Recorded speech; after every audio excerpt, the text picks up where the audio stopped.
माता की। क्यों भाई, फिर से मोदी सरकार लानी है या नहीं लानी है?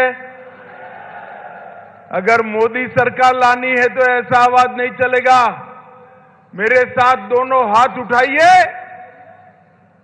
24 में मोदी जी को फिर से प्रधानमंत्री बनाने के संकल्प की मुट्ठी भींचिए और प्रचंड आवाज से बोलिए, भारत माता की, भारत माता की। मंच पर उपस्थित श्रीमान मनोहर लाल खट्टर जी, जिन्होंने हरियाणा में ढेर सारे परिवर्तनों का सूत्रपात किया है।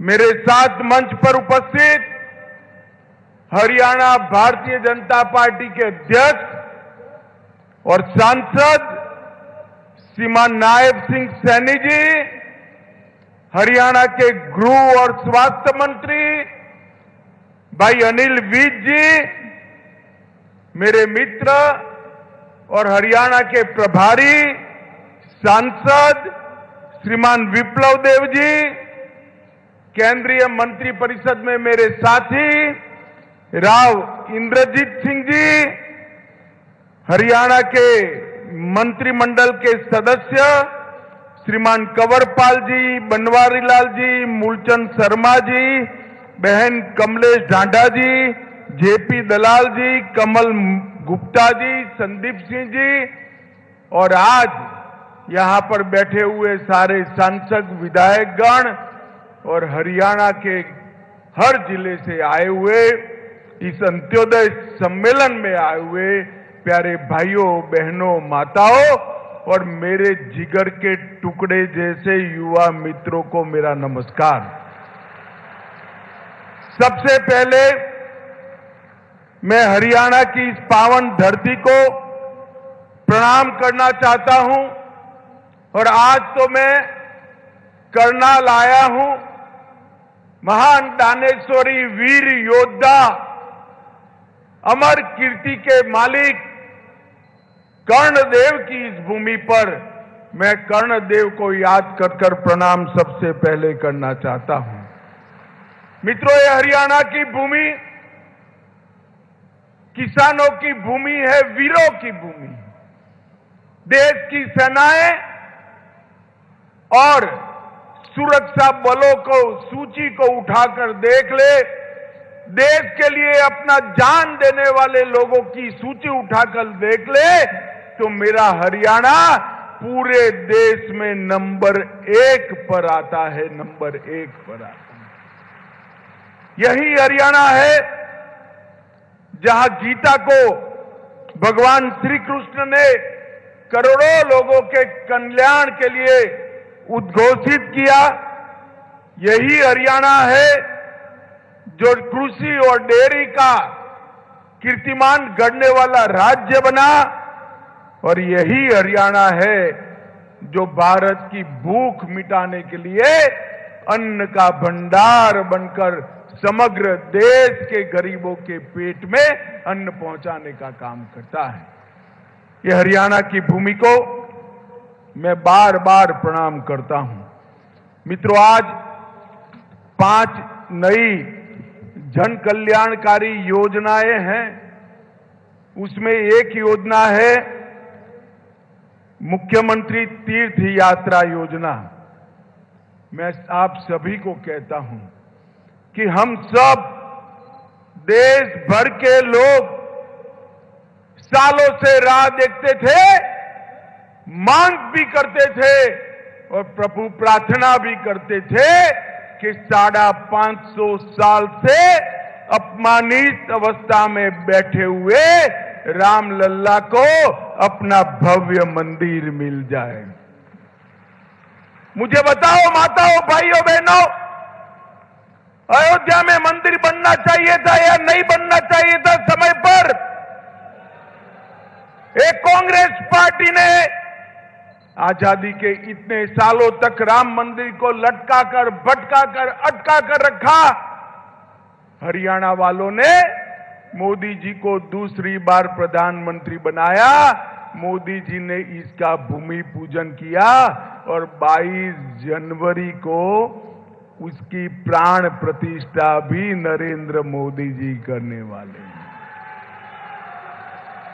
मेरा आप सभी से आग्रह है कि अपने परिवार में जो बुजुर्ग है, ये तीर्थ यात्रा योजना का फायदा लेकर सभी के सभी लोग पहले रामलल्ला के दर्शन करने जाए, ऐसा मेरा आप सभी को आग्रह है।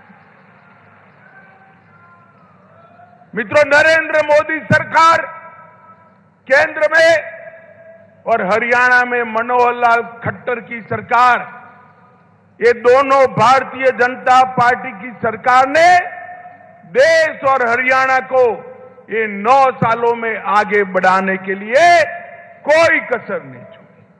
देश में मोदी जी के नेतृत्व में 7 IIT बने, 7 IIM बने, 15 एम्स बने, 390 यूनिवर्सिटियां बनी, 700 मेडिकल कॉलेज बने और 54,000 किलोमीटर नेशनल हाईवे की रचना नरेंद्र मोदी जी ने की। और इसी तर्ज पर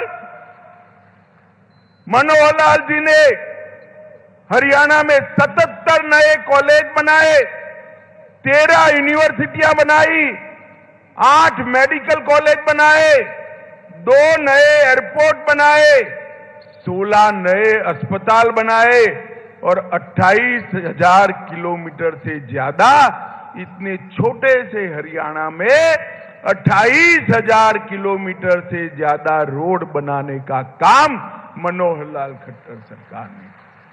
मैं आज कांग्रेसियों को कहना चाहता हूं, विकास कैसे होता है वो समझना है तो नरेंद्र मोदी सरकार और मनोहर लाल खट्टर सरकार के एक एक दिन का पन्ना उलट कर देख लो। मित्रों, आज जब मैं यहां आया हूं तब मैं तो मनोहर लाल जी को बधाई देना चाहता हूं। सरकार की वर्षगांठ हो या हरियाणा की वर्षगांठ हो, इसको मनाने का एक गरीब कल्याण से अच्छा कोई और तरीका हो ही नहीं। भारतीय जनता पार्टी को हमारे स्वर्गीय नेता दीनदयाल जी ने एक मंत्र दिया है, अंतिम मंत्र दिया, अंत्योदय का मंत्र दिया है। उन्होंने कहा है किसी भी प्रदेश या देश, इसका विकास का पैमाना सबसे ऊपर की सीढ़ी पर खड़े हुए व्यक्ति से नहीं होता है, समाज में सबसे गरीब व्यक्ति कितना खुश है इसी से होता है। और ये गरीब कल्याण सम्मेलन, अंत्योदय सम्मेलन जो रखा है वो इसलिए उचित है कि इतने छोटे से प्रदेश के अंदर 45 लाख लोगों को ये डबल इंजन की सरकार मोदी जी और मनोहर जी की जोड़ी ने 45 लाख लोगों के जीवन के अंदर उजाला फैलाने का काम किया है।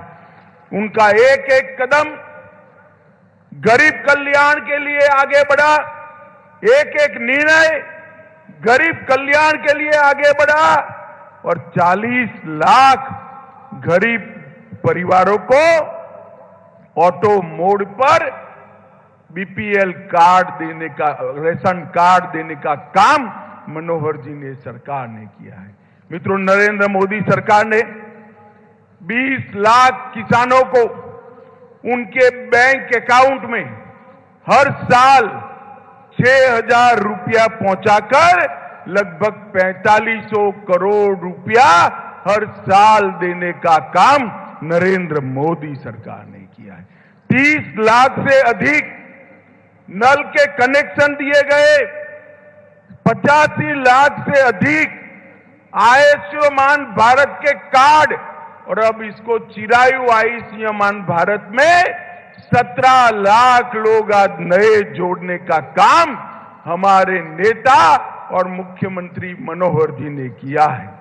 7.5 लाख से ज्यादा शौचालय बनाए, 1.2 करोड़ 1 करोड़ 20 लाख लोगों को प्रति माह प्रति व्यक्ति 5 किलो अनाज फ्री ऑफ कॉस्ट मुफ्त में देने का काम नरेंद्र मोदी सरकार की है। 28,000 घर नए बनाए और 8 लाख उज्ज्वला के कनेक्शन देकर हरियाणा को धुआं मुक्त प्रदेश बनने का सम्मान हमारे नरेंद्र मोदी जी ने दिया है। मित्रों, ये गरीब कल्याण जो आगे बढ़ाया, अभी मनोहर जी ने आज ही घोषणा कर दी, वृद्धावस्था दिव्यांगजन सबको 2725 रुपया देते थे, नए साल में उनको 3,000 रुपया देने की घोषणा हमारे मनोहर जी ने कर दी है। मित्रों, मैं आज कहना चाहता हूं कि हरियाणा कई बातों में सबसे आगे है। हमारा किसान अन्न के रूप में सोना उगलता है। यहां के खिलाड़ी स्वर्ण पदक और रजत पदक की झड़ी लगा देते हैं और हरियाणा देश में चावल का सबसे बड़ा निर्यातक अगर कोई बना है तो हमारा हरियाणा बना है। सेना में हर 10वां जवान हरियाणा से जाता है और एमएसपी पर सबसे ज्यादा फसल अगर कहीं से खरीदी जाती है, 14 फसलों को मनोहर लाल जी एमएसपी पर खरीदने का काम करते हैं। लाल डोरों के भीतर मालिकाना हक देने वाला देश में सबसे पहला राज्य हरियाणा बना। पढ़ी लिखी पंचायतों वाला सबसे पहला राज्य हरियाणा बना। महिलाओं की 50% भागीदारी वाला पहला राज्य हरियाणा बना। सभी ग्राम घरों में पेयजल पहुंचाने वाला पहला राज्य हरियाणा बना और सबसे पहला आयुष विश्वविद्यालय बनाने वाला राज्य भी हरियाणा बना। पूरे देश में प्रति व्यक्ति जीएसटी कलेक्शन हरियाणा का सबसे ज्यादा है और देश की अर्थव्यवस्था में इतने छोटे से प्रदेश का 4% का योगदान है और खाद्यान्न देने में छोटा आकार होने के बावजूद भी देश में दूसरे नंबर पर मेरा हरियाणा है और दूध के उत्पादन में तीसरे नंबर पर है। मित्रों, 400 से ज्यादा फॉर्च्यून कंपनियों के मुख्यालय अपने गुरुग्राम में हैं और लॉजिस्टिक सुविधा देने में भी हरियाणा दूसरे नंबर पर आता है देश में, ये दूसरे नंबर में। मैं पूछना चाहता हूं हुडा जी को, हुडा जी 9 साल में ये विकास हुआ है, ये दिखाई पड़ता है या अभी भी आंखें बंद है? आपने क्या किया था? भय, भ्रष्टाचार और भूख का शासन दिया था। हुडा जी आते थे तो बेफाम भ्रष्टाचार होता था। दामाद की सेवा में हरियाणा की भूमि की नीलामी होती थी और चौटाला जी आते थे तो कानून और व्यवस्था की परिस्थिति खराब हो जाती। ये दोनों ने सरकारी भर्तियों में भ्रष्टाचार तो किया ही, अपने चट्टो बट्टों को नौकरी देने का काम किया। भारतीय जनता पार्टी की मनोहर सरकार ने जिसका मेरिट है उसके घर पर इसको नियुक्ति पत्र देकर एक काणे पैसे के बगैर नौकरी देने का काम भारतीय जनता पार्टी की सरकार ने। एक आता था तो अपने जिले का विकास करता था, दूसरा आता था तो अपने जिले का विकास करता था, मगर भारतीय जनता पार्टी ने पूरे हरियाणा का विकास करने का काम भारतीय जनता पार्टी ने किया है। मित्रों, मोदी जी के नेतृत्व में भारत को यश दिलाने का काम, अभी अभी आपने देखा होगा चंद्रयान भारत का चंद्रमा पर पहुंच गया। मुझे बताओ भाइयों बहनों, चंद्रमा चंद्रयान पहुंचा, हम सबको आनंद हुआ है या नहीं हुआ है? जोर से बोलिए, हुआ है या नहीं हुआ है? G20 में सारे राष्ट्राध्यक्ष हमारे प्रधानमंत्री की वाहवाही करते हैं। राष्ट्रपिता की समाधि पर जाकर सारे देश के राष्ट्राध्यक्ष राष्ट्रपिता को श्रद्धांजलि देते हैं। हर भारतीय का हृदय गर्व से हो जाता है। अरे हरियाणा तो दिल्ली से नजदीक है। मैं आप सभी को कहता हूं, अब तो 1000 किलोमीटर घूमने की भी परमिशन मनोहर लाल जी ने दे दी है। ये नई पार्लियामेंट देखना भाई, अंग्रेज बनाकर छोड़कर गए थे, 75 साल तक किसी को याद नहीं आया। मोदी जी ने राजपथ को कर्तव्य पथ भी बनाया और नई पार्लियामेंट बनाकर समग्र देश का माथा ऊंचा करने का काम नरेंद्र मोदी जी ने किया है। और ये माताएं बहनें इतनी बड़ी संख्या में बैठी हैं, आपका आशीर्वाद मिले भारतीय जनता पार्टी को। अब तक किसी भी पार्टी ने विधानसभा और लोकसभा के मंच पर 33% माताओं को, बहनों को रिजर्वेशन आरक्षण देने की बात नहीं की थी। भारतीय जनता पार्टी ने मातृशक्ति को 33% रिजर्वेशन देकर नीति निर्धारण में हिस्सेदार बनाने का काम किया है। मित्रों, G20 की सफलता भारतीय जनता पार्टी की सरकार को समग्र विश्व में भारत की स्वीकृति लाने में सफलता मिली है। नरेंद्र मोदी जी को समग्र दुनिया और आज आशा और उमंग के साथ देख रहा है। अफ्रीकन यूनियन को G20 का सदस्य बनाने से ही देश भर के सभी गरीब राष्ट्रों को एक नए नेता के रूप में नरेंद्र मोदी जी को देखने का एक दृष्टिकोण मिला है। मित्रों, एक कांग्रेस पार्टी कट, कमीशन और करप्शन की पार्टी। एक कांग्रेस का हाथ आपके साथ नहीं है। कांग्रेस का हाथ हरियाणा की जनता के साथ नहीं है। कांग्रेस का हाथ जीजा के साथ था और प्रदेश की जनता बिचारी खाली हाथ थी।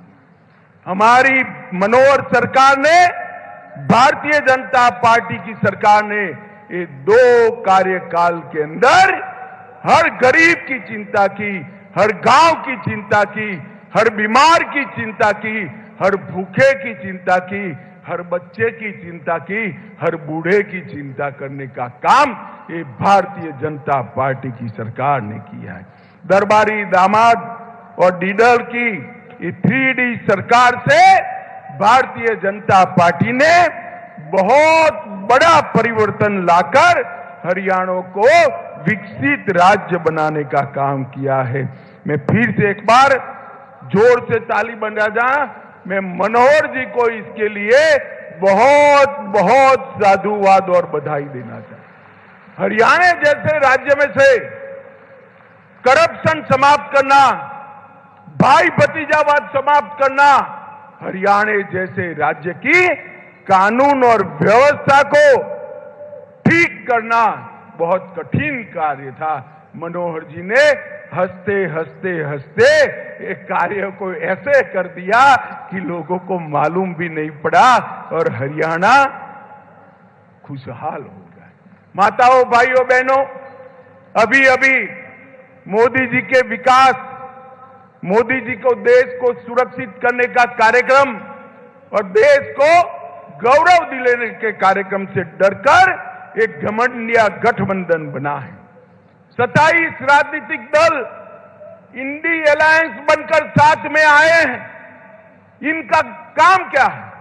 ये 27 के 27 दल उठाकर देख लीजिए, सारे परिवारवादी दल। किसी को अपने बेटे को सेट करना है, किसी को अपने बेटे को प्रधानमंत्री बनाना है, किसी को अपने बेटे को एजेंसियों से बचाना है और किसी को अपने बेटे को मुख्यमंत्री बनाना है और किसी को मैडम का वफादार बनना है। ये लोग भला कर सकते हैं क्या? जरा जोर से बोलो, देश के गरीबों का, देश की 130 करोड़ की जनता का ये लोग भला कर सकते हैं क्या? मैं आज यहां पूछने आया हूं, हुड्डा साहब, आपकी दोनों जगह सरकारें थी, हरियाणा में भी थी और देश में थी। सोनिया मनमोहन सरकार ने 10 साल के अंदर हरियाणा को सिर्फ 40,000 करोड़ रुपया डिवोल्यूशन और ग्रांट इन एड के माध्यम से दिया था। कितना दिया था बोलो तो भाई? 40,000 करोड़। कितना? मोदी जी ने 40,000 करोड़ से बढ़ाकर 1,32,000 करोड़ रुपया ये 9 साल में दिया। और इसके साथ साथ 20,000 करोड़ की लागत से आर्थिक गलियारा परियोजना, 12,150 करोड़ की लागत से दिल्ली मुंबई एक्सप्रेसवे हरियाणा से होकर जा रहा है। 64,000 करोड़ की लागत से कुंडली मानेसर पलवल एक्सप्रेसवे का उद्घाटन हो चुका है। 19 किलोमीटर लंबा द्वारका एक्सप्रेसवे को गुरुग्राम का उद्घाटन पहले खंड का हो चुका है। Western dedicated freight corridor Rewari Madar station का उद्घाटन हो चुका है और इसके साथ साथ 21,000 करोड़ रुपया रेलवे में लगाए हैं और अन्य 20,594 करोड़ का 700 मेगावाट की क्षमता का इकाई बिजली उत्पादन का स्थापने का काम नरेंद्र मोदी सरकार ने किया है। 2G इथेनॉल बायो रिफाइनरी का उद्घाटन किया। 700 मिलियन अमेरिकी डॉलर की लागत से 886 एकड़ में मल्टी मॉडल लॉजिस्टिक पार्क बनाने का काम भी ये भारतीय जनता पार्टी की सरकार ने किया है। मित्रों, कांग्रेस पार्टी कभी भी न हरियाणा का विकास कर सकती है न देश का विकास छोड़िए, देश को सुरक्षित नहीं कर सकती। ये कांग्रेस पार्टी जिनके शासन के अंदर आए दिन पाकिस्तान से आलिया मालिया जमालिया आते थे और बम धमाके कर चले जाते थे। मित्रों, नरेंद्र मोदी जी प्रधानमंत्री बने, फिर से एक बार पाकिस्तान को पुरानी आदत लगी थी, उन्होंने पुरी और पुलवामा में एक हिमाकत कर दी। वो भूल गए कि कांग्रेस की सरकार नहीं है, भारतीय जनता पार्टी की सरकार है और मौनी बाबा मनमोहन सिंह नहीं, नरेंद्र मोदी प्रधानमंत्री है। 10 ही दिन में सर्जिकल स्ट्राइक और एयर स्ट्राइक कर पाकिस्तान के घर में घुसकर आतंकवादियों को सबक सिखाने का काम हमारे नेता नरेंद्र मोदी जी ने किया। ये धारा 370 इतने सालों से अनरस बच्चे की तरह अपनी गोदी में खिलाते रहते। मोदी जी को आपने दूसरी बार प्रधानमंत्री बनाया 5 अगस्त 2019 को धारा 370 को समाप्त करने का काम नरेंद्र मोदी ने किया। और राहुल बाबा भाषण करते थे, खून की नदियां बह जाएगी। अरे राहुल बाबा, खून की नदियां छोड़ो, किसी की कंकर चलाने की हिम्मत नहीं है, कंकर चलाने की हिम्मत। ये नरेंद्र मोदी सरकार देश की सीमाओं को सुरक्षित करने का काम नरेंद्र मोदी जी ने किया। देश की सेनाओं का आधुनिकीकरण करने का काम नरेंद्र मोदी सरकार ने की और सीमाओं पर इंफ्रास्ट्रक्चर बनाकर हमारी सेनाओं को सुविधा देने का काम भी नरेंद्र मोदी ने किया है। और ये हरियाणा तो सेना के जवानों से भरा हुआ प्रदेश है। नरेंद्र मोदी जी ने इतने सालों से एक मांग थी 1 रैंक 1 पेंशन की, एक कांग्रेस पार्टी कभी पूरी नहीं की। नरेंद्र मोदी जी ने 1 रैंक 1 पेंशन देकर सभी सेना के वीरों का सम्मान करने का काम नरेंद्र मोदी जी ने किया। माताओं, भाइयों और बहनों, आने वाले दिनों में देश और हरियाणा दोनों जगह चुनाव आने वाला है। एक और कांग्रेस भ्रष्टाचार, तुष्टीकरण और जातिवाद की फरियाद, और दूसरी ओर भारतीय जनता पार्टी है, जो भारतीय जनता पार्टी लोगों के विकास के काम करती है।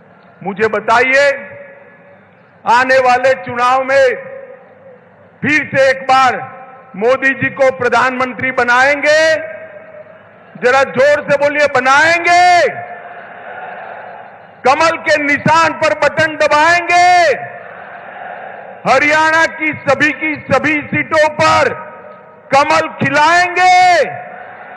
तो मेरे साथ दोनों हाथ उठाइए, उठाइए दोनों हाथ, विजय के विश्वास की मुट्ठी बींचिए और प्रचंड आवाज से बोलिए, भारत माता की, भारत माता की, भारत माता की, वंदे वंदे वंदे। बहुत बहुत आभार माननीय गृह एवं सहकारिता मंत्री। भारत सरकार, एक बार जोरदार तालियां आपकी तरफ से बननी चाहिए, पूरे सम्मान के साथ, पूरे श्रद्धा भाव से, क्योंकि यह हम सब के लिए सौभाग्य भरा क्षण है। और इस क्षण में माननीय मुख्य अतिथि महोदय को एक स्मृति चिन्ह भी भेंट करके माननीय मुख्यमंत्री महोदय उनका आभार व्यक्त करेंगे, क्योंकि माननीय मुख्यमंत्री श्री मनोहर लाल जी के निवेदन पर आज कर्ण की इस पावन नगरी में माननीय गृह एवं सहकारिता मंत्री महोदय का आगमन हुआ है। पंडित दीनदयाल उपाध्याय जी की प्रतिमा का यह स्वरूप है जो हम सबको प्रेरणा देती है अंत्योदय के लिए। आखिर तक तालियों की आवाज आनी चाहिए, हर कोने से आनी चाहिए, सब तरफ से आनी चाहिए। आभार का ये स्वर, ये गूंज यहां इस मंच तक जोरदार सुनाई देनी चाहिए। बहुत बहुत आभार माननीय केंद्रीय गृह एवं सहकारिता